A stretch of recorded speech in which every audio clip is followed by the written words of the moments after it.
All right, with lesson 6, we're going to give you an elementary introduction to chords.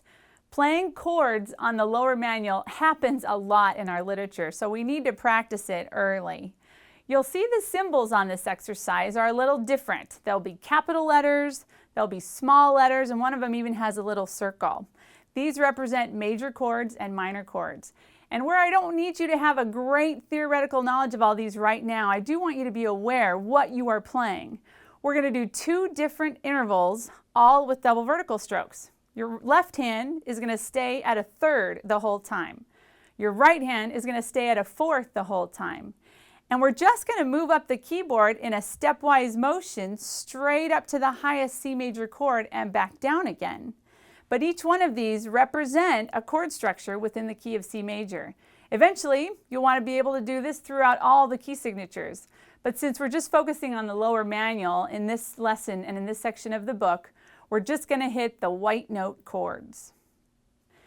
The first chord of this exercise is a C major chord, and you're going to hear a lot of this chord and this type of chord. It has kind of a happy tone to it.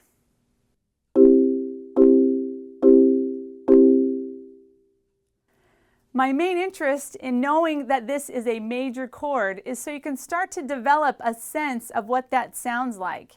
If you know it's supposed to be a major chord and you hit a wrong note, eventually I want you to know that that doesn't sound right. So the major chord generally has kind of a happy tone to it. If we move up to the next measure, we're now going to see a lowercase m, and this stands for a minor chord. It sounds very different from a major chord.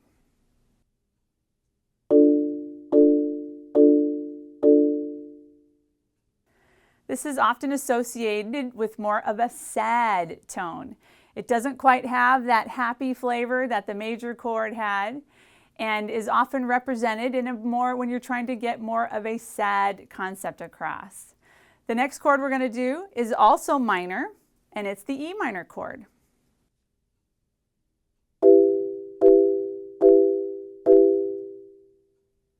I would want you to hear that that chord, along with the previous one, sound similar.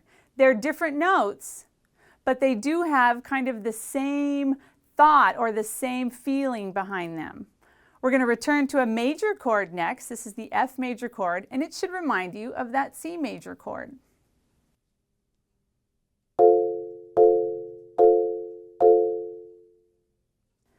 Next to F major is G major, also in the same vein as the F and C major.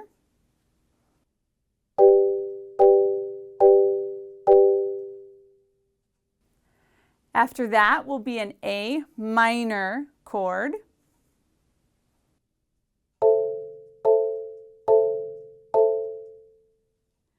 And this last chord will sound the most different of either of the 2 options. It's the one with the little circle above it, and it means a B diminished chord. It's not important that you understand what that all means in theory right now, but I do want you to understand how it sounds. It fits a little bit along with the minor sound, but it even is a little bit weirder than that.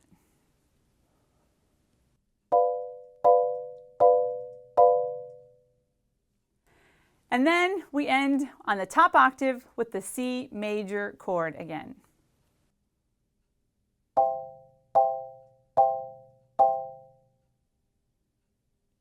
The purpose for knowing all these chords is really to begin training your ear. If you know you're supposed to be playing a C major chord and your mallet happens to contract or expand a little bit, I'd want you to be able to fix it. So this would be what that sound like. Here's the C major chord. And if I started hearing this, I'd want you to know that that is not a major chord, and you could adjust and fix it right away. So that was a little bit about the theory behind this exercise. Now I want to talk to you a little bit more about the technical aspects of this exercise. It starts with 4 repetitions on each chord, then it moves to 2 repetitions, and in this exercise I do want you to practice 1 repetition on each chord. Again, we see that a lot in the literature, so you really need to be practicing it. After you play the fourth repetition, for example, in the first bar, you do want to make sure you are raising above the next note, so you're preparing yourself to play measure 2. This just ensures your accuracy. Let me play that for you.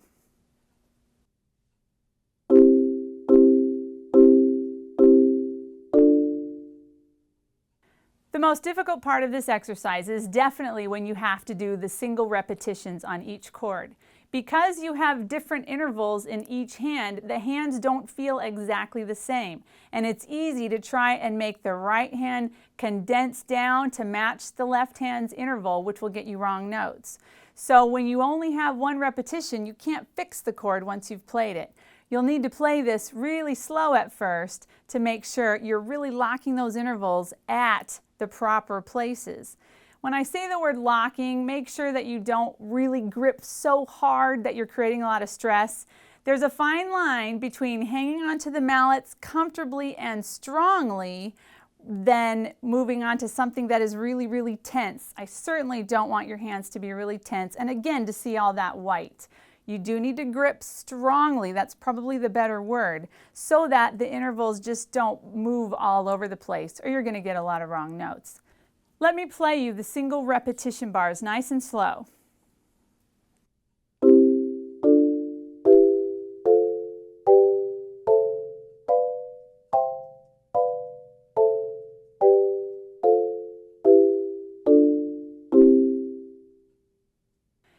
With this exercise, the single repetition chords are definitely the hardest part. You're probably going to want to take this too fast because when you play 4 chords in a row, that is significantly easier than when you're doing even just 2 repetitions, and for sure when you start to do the single repetition. You may have to do the 4s and the 2s at a certain tempo, and you may need to work up to the single repetition chords. You might want to practice 4s and 2s at the same tempo, and then the 2s and the 1s at the same tempo. Whatever it is, make sure you get to them all, but feel free to break it up in smaller chunks so that you are successful in the practice room.